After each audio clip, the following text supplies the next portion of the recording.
લગ્નની 5મી વર્ષગાંઠ મુબારકની હા. તારા અને નીરવના સંબંધની જાણ મને ઘણા વખતથી છે. જો તું નીરવ સાથે ખુશ હોય તો મને કાંઈ વાંધો નથી.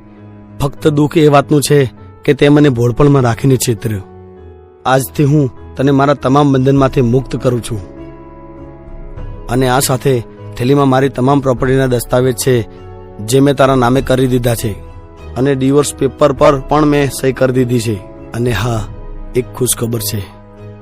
જે હું તને જીવતે જીવ આપવા માંગતો હતો તો તે હવે તને મારા મૃત્યુ પછી આ ચિઠ્ઠી મળતા જ મળી જશે.